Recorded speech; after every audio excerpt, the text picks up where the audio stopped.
Comrades, members of the various SA governments, dear participants in the first sleep of SA heads of state, good morning. It was a great pleasure and an honor to be here today. A blessed date, a memorable date, July 6, 2024, here in Niamey. First of all, let us give thanks to God who made this day possible. We thank Him for everything He has done for us until today, and everything He will do for the people of the AES. Please allow me also to pay tribute to the Nigerian people, these people who have suffered so much since the advent of the CNSP, and who continue to remain standing. Thank you to the Nigerians who gave us a warm welcome yesterday when we set foot on the soil of our homeland here. You are more than friends, you are more than neighbors, you are our brothers, you are our sisters. Because fraternity goes beyond friendship or neighborhood. We have the same blood flowing through our veins. In our veins runs the blood of these valiant warriors who fought and who reserved these lands that we call Mali, Burkina, and Niger. In our veins runs the blood of these valiant warriors who helped the whole world get rid of Nazism and many other scourges. In our veins runs the blood of these valiant warriors who were deported from Africa to Europe, America, Asia, or whatever, and who helped build these states during slavery. In our veins flows the blood of worthy men, of robust men, of capable men. And for this, let us be proud and thank you for being a national of the AES. Africa, this continent which has suffered so much and which continues to suffer because of the imperialists. These imperialists have only one cliché in mind: Africa is the empire of slaves. This is how they see Africa. For them, Africans belong to them. Our land belongs to them. Our basements belong to them. They have never been able to change software until today. It's deplorable. But how does he do it? It is unfortunately since the 1960s that these 6,000 acres of independence were given to Africa. They just placed local valleys at the head, according to them, of their sub-prefecture to be able to continue to supply them. These local valleys that we are going to describe today as living room slaves have no other guide than to seek to live like the master, to satisfy the master, and to do everything that the master dictates. They steal, they plunder our states, take everything to the master, and their wealth is kept with the master. They do everything to live like their master and always satisfy him. When the master commands, they execute. Do you know who these parlor slaves are? We will explain to you what it is.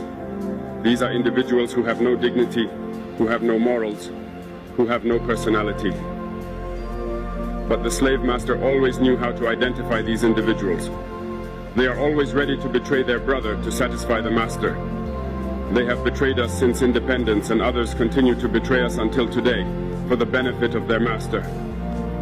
These individuals always continue against all odds to plunder Africa, to help the master to plunder Africa. They like to say it every year. In their economic survey, Burkina is the poorest country, Mali is the poorest country, Niger is the poorest country. We are ranked among the last. All right, if we are as poor as they say. But when the time came to take responsibility, we asked these masters to leave the place. Why don't they want to leave? Because we take the case of Niger. For more than 40 years, certain countries have exploited uranium to produce energy at home. From Ottawa to Paris, the streets are illuminated. It's light. But in Niger, it's darkness. Security that served us. When you go to our states, our soils are drilled all over to search for precious metals such as gold. But often, there is not even the slightest accessible road to reach areas where they exploit some basic social services. This is why we decided to revolt and take the destiny of our countries into our own hands. There are many other examples, but when we decided this, we were approached by some parlor slaves to give us their master's message, because they had created this sort of polymer chain that sticks up at the head of our states to serve them. And we have come to break the chain, and it's inconceivable for them. They therefore approached us and asked us to join the ranks to form part of the elite who must lead Africa because they have a trained and formatted elite who must follow, who are embedded in this chain.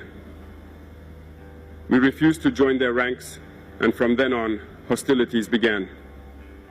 They have led several mercenaries, trainers, and agents into our areas who have descended into the Sahel to hope to carry out barbaric, cowardly attacks against our populations, to hope to revolt them.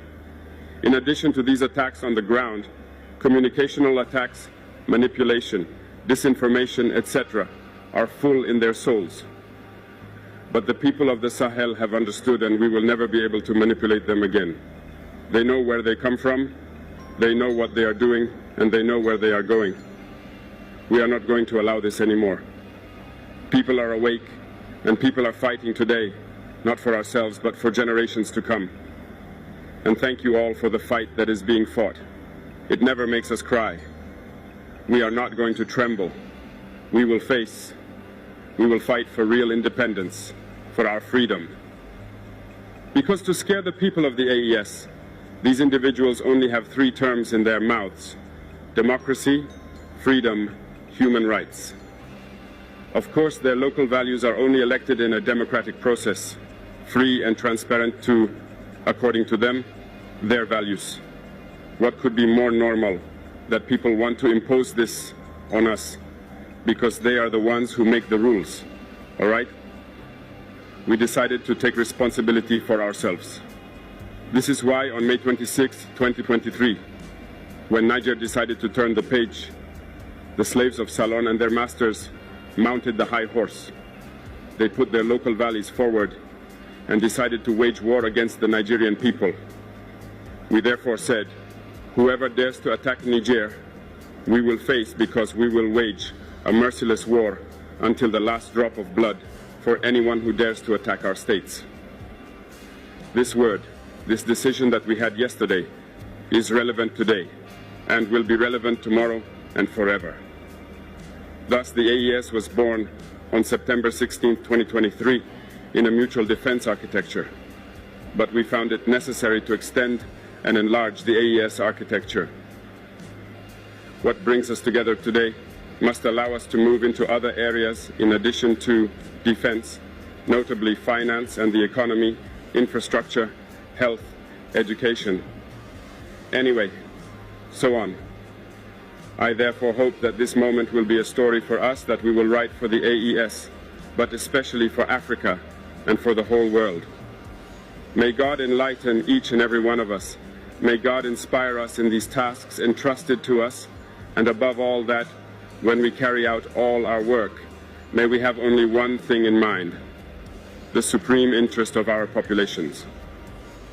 On this, we pray once again to the good God that He accompanies us all in our various tasks, that He protects our fighters who, thanks to them, allow us to sit here and exchange around the future of our states. So be grateful once again, Nigerian people. Be united and united. People of the AES, thanks.